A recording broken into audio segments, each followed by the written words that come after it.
Assalamu alaikum. Welcome back to another video. I hope you are all doing well. Today's lecture is about lattice energy. Lattice क्या है? ये crystal lattice है. अब crystal lattice क्या है?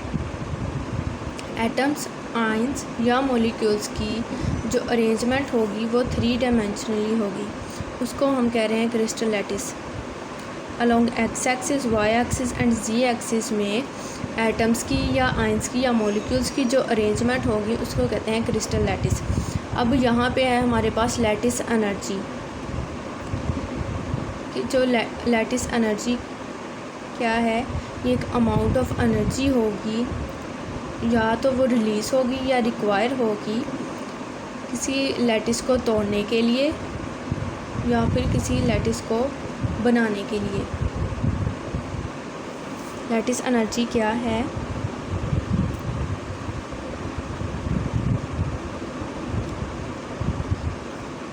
The amount of energy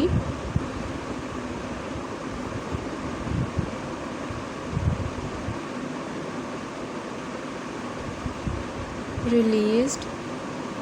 इससे पहले definition से पहले हम देख लें क्या ये पॉजिटिव और नेगेटिवली चार्ज्ड आयंस हैं. जब ये आपस में बॉन्डिंग करेंगे तो आयनिक बॉन्ड बनेगा. इस बॉन्डिंग के दौरान ये एनर्जी क्या करेंगे? रिलीज़ करेंगे. यहाँ पे क्या हुई है? आयनिक बॉन्ड फॉर्म हुआ है.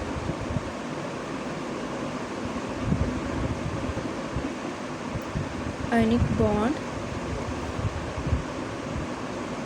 फॉर्म हुआ है तो इसमें क्या होगा? जब आयनिक बॉन्ड बनेगा तो एनर्जी क्या होगी? एनर्जी रिलीज़ होगी.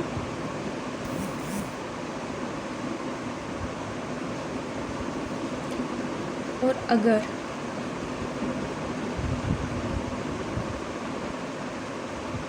इन आयनिक बॉन्ड बनने के बाद उसको तोड़ने के लिए जो एनर्जी होगी वो एनर्जी हमें देनी पड़ेगी.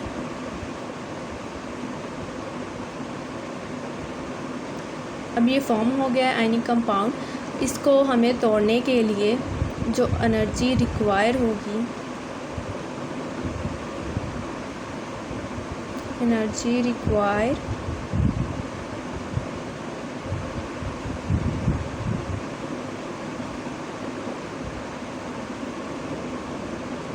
to break ionic crystal. जब आयनिक बॉन्ड फॉर्म होगा, जब आयनिक क्रिस्टल्स की फॉर्मेशन होगी तो एनर्जी क्या होगी? रिलीज़ होगी. जब हमने इसको तोड़ेंगे तो एनर्जी क्या होगी? रिक्वायर होगी. हम इसको एनर्जी देंगे तो ये टूटेगा, क्योंकि इस फॉर्म में ये क्या है? हाईली स्टेबल है. एंड इस फॉर्म में ये क्या है? ये हाईली अनस्टेबल है.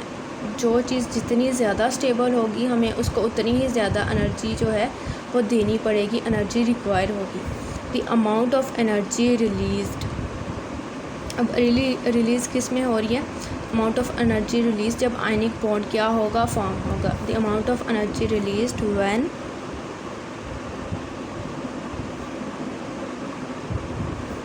One mole of ionic crystal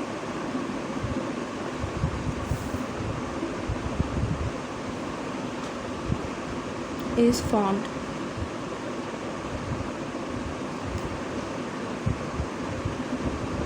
Formed from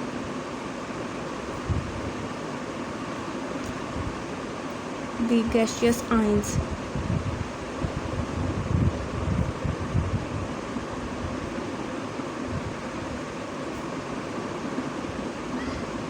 Is called lattice energy. यहाँ पे क्या हुआ है? यहाँ पे फॉर्मेशन हुई है तो एनर्जी क्या होगी? रिलीज़ होगी. The amount of energy released when 1 mole of ionic crystal. Ionic crystal जो है वो सॉलिड फॉर्म में होगा. Ionic crystal is formed from the gaseous ions.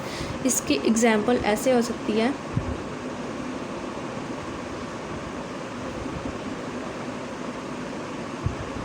Example क्या होगी?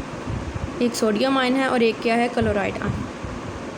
अब ये जब फॉर्म हो गए, सोडियम आयन किस स्टेट में पड़ा हुआ है, यहाँ पे गैस की फॉर्म में है, क्लोराइड आयन भी गैस की फॉर्म है, लेकिन जब इनकी फॉर्मेशन के बाद ये किस फॉर्म में चला जाएगा, सॉलिड की फॉर्म में। तो यहाँ पे एक तो जो आयनिक क्रिस्टल है वो फॉर्म हो रहा है, इसकी फॉर्मेशन के दरमियान क्या होगा, एनर्जी रिलीज़ होगी। The amount of energy released when 1 mole of ionic crystal जो कि सॉलिड फॉर्म में है, ionic crystal is formed, ionic crystal form होगा from the gaseous ions.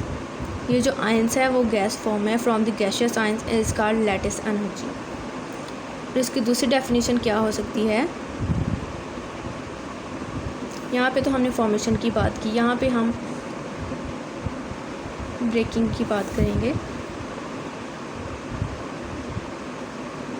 The energy, the amount of energy required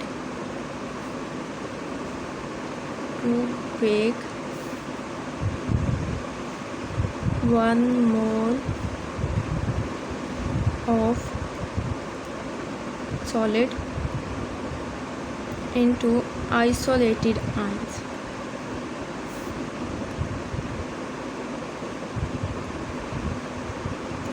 In the gas phase is called lattice energy.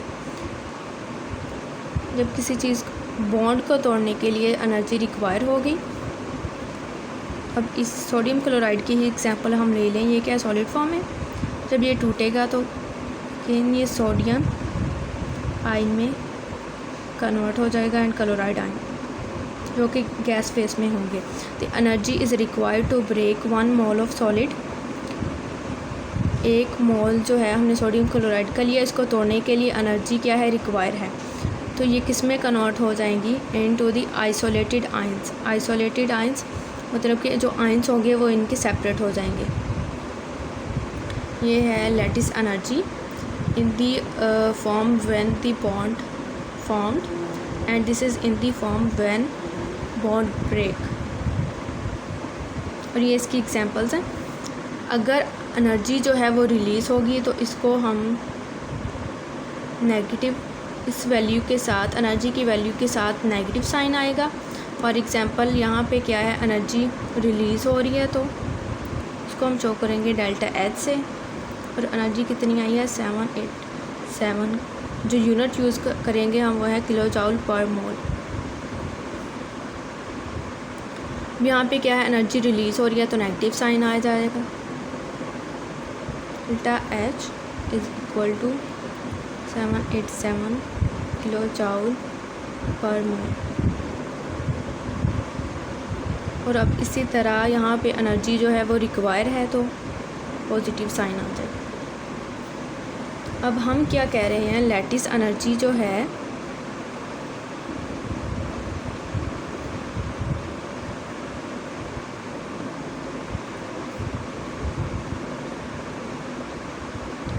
Lattice energy decreases with increase in size of ions। जब ions का जो size है वो increase होगा तो lattice energy जो है वो डिक्रीज़ होगी।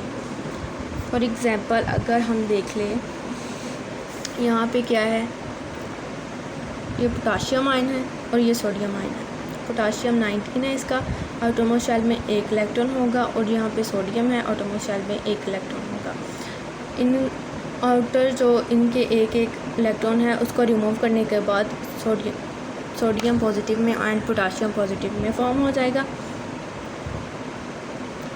अब इस न्यूक्लियस का फासला आउटरमोस्ट शेल से ज़्यादा है इसमें, और इस आयन की बात करें तो यहाँ पे कम है। तो इसमें हम कह रहे हैं कि लैटिस एनर्जी जो है वो डिक्रीज़ होगी। कब डिक्रीज़ होगी, जब आयंस का जो साइज़ है वो इंक्रीज़ करेगा। इसका मतलब जो पोटाशियम की लैटिस एनर्जी होगी वो कम होगी और सोडियम की जो लैटिस एनर्जी होगी वो ज़्यादा होगी, क्योंकि इसमें जो आयंस हैं, जो पैकिंग ऑफ आयंस है वो लेस टाइट होगी और एम्प्टी स्पेसेस जो होंगी वो ज़्यादा होंगी, स्ट्रक्चर लूज़ हो जाएगा। और इसमें क्या होगा, less amount of energy require होगी। हम इजीली एनर्जी इसको दे के, कम एनर्जी दे के इसको तोड़ देंगे। इस वजह से हम कह रहे हैं कि जो लैटिस एनर्जी है वो डिक्रीज़ होगी with increase in size of ions. जैसे जैसे आइंस का साइज़ जो है इंक्रीज़ करेगा वैसे वैसे लैटिस एनर्जी डिक्रीज़ करती जाएगी। पीरियोडिक टेबल में देखें तो फर्स्ट और सेकंड ग्रुप में डाउन द ग्रुप जो हमारे पास आयनिक साइज़ है वो इंक्रीज़ करता जा रहा है और लैटिस एनर्जी जो है वो डिक्रीज़ करती जाएगी। ये था आज का हमारा लेक्चर।